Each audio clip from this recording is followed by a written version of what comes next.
Roblox horror games today are mostly slop. Don't get me wrong, there are many good horror games, but most are mindless cash grabs, made by creators to make money as fast as possible, heavily monetizing game passes everywhere, and putting as little effort into creating the game to mass produce it. Before all of this, there were many great horror games that I played, but this one certain game made 10 years ago was the most unsettling.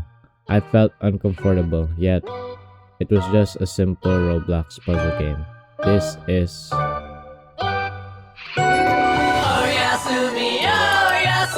Close your eyes and you'll leave this dream.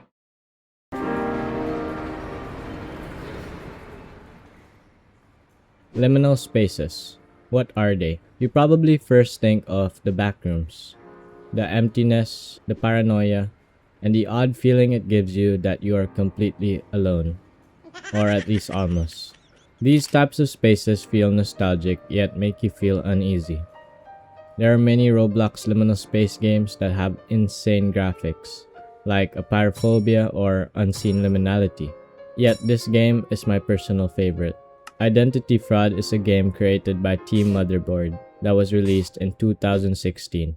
The objective is you have to go around, find the exit to each maze, solve puzzles, avoid dying to entities, and defeat the final boss. There are 3 different mazes, each with its own unique features. Maze 1 has beige brick walls with brown coves, with lanterns and gates around, and there's also just a mirror there for some reason. Maze 2 has grass walls surrounding you, with a stone floor, lanterns, fireflies, caves, and also a pretty unique sky. And lastly, Maze 3. It has characteristics similar to a school or an office or a hospital, but for me personally, I think this maze represents a facility. Anyways, why is it so unsettling? Why does it give this strange, eerie feeling if it's just a puzzle game? A puzzle game where you solve Morse code, decrypt hexadecimal and base 64 codes, and putting the square in the square hole. Why? Why does this game feel so unsettling? Well, it has to do with its atmosphere. What really set the atmosphere for me was the dialogue. I will be playing it in the background while I explain it. Basically, our character has a therapist, and he also has social anxiety, or you could say a fear of people looking at him. You can tell by what he's saying he's obviously uncomfortable that people are watching him. He also doesn't sleep for some reason, which probably has to do with either his social anxiety, feeling watched, or his possible schizophrenia. Then, he suddenly wants to stop his therapy, even if it's only been a month, and he knows that the doctor is there to help him. After, he starts having a panic attack. He thinks the doctor wants to hurt him. He can't breathe. People rush in to help him, and in our character's final breath, he says that the doctor must have poisoned him, and he ends up in Maze 1. For me, what separates a good game from a great game is if the game's story is left mostly to your own interpretation, a mystery for you to solve. The game creates a mystery that makes the atmosphere the way it is, unsettling, and I like it. From the dialogue alone, you can easily tell he has mental issues. That's something easy to understand. What we really don't know is how he got into the maze in the first place, why the monsters behave this way, and that's the mystery that makes this game special. Now, the scariest part of the atmosphere, the monsters. There are 6 different monsters in the game: Stan, Ralph, Rod, Alice, James, and the last hurdle, each with their own unique mechanics. Stan stares at you funny. If you run into him somehow, it'll play this sound and kill you. Ralph runs around with a machete, killing people. Rod kills people and then steals their identity. Wait. It's kinda like identity fraud. Anyone?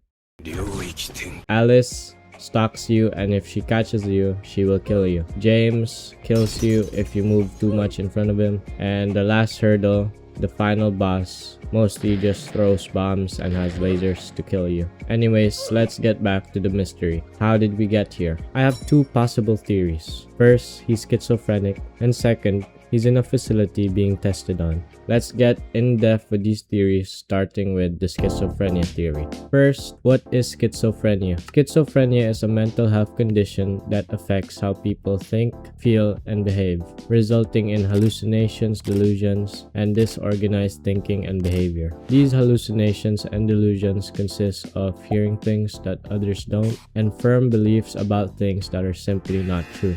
In other words, they lose touch with reality. This theory is by far the most popular in the identity fraud community, which almost everyone agrees to.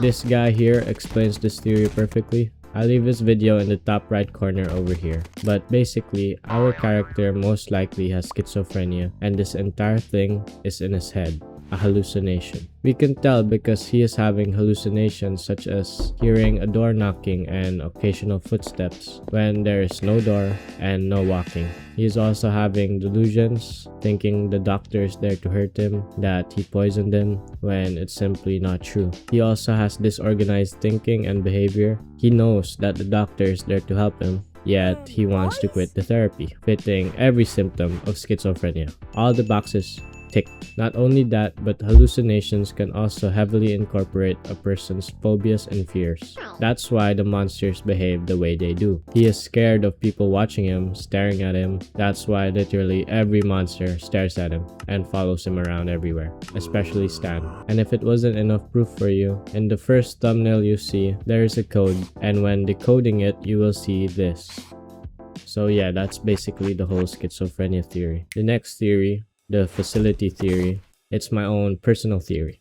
So if it's wrong, I don't care. But basically, the doctor is a scientist working for a company by the name of Netgear. The company is actively searching for subjects to experience a tested simulation. Our character is one of those subjects. The doctor poisoned him, took him into a lab, and started experimenting on him. Obviously, as you can tell by the gameplay, it didn't work, as his phobias were incorporated into the simulation. His phobias became hostile, and his phobias constantly tried to kill him. Now you may be wondering, how did my funny little brain come up with this? Well, throughout the game, we constantly hear knocking and footsteps. A good reason for that is the scientists are still constantly testing him, observing his behavior, and studying him for future subjects. Also, the design of Maze 3 is almost designed as a facility. Our body is trying its best to remember and observe our surroundings outside of the simulation, which is why there are random black walls that just end in Maze 3. Our body doesn't know what's there, doesn't know what to put there, so it just puts nothing.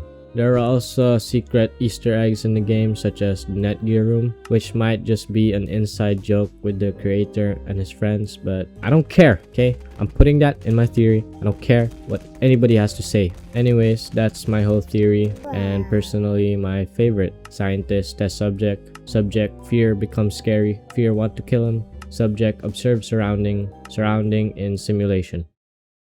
So that's all my theories for today, and that's all for this video. Thank you to my members, Pixie and Faraker. You guys are the goats. So hit that like button and subscribe so I can hit 100,000 subscribers and collab with Burger King. I hope you enjoyed this video, and I hope you like all my beautiful theories. Okay, but seriously, I know my theories may be buns, but it is what it is.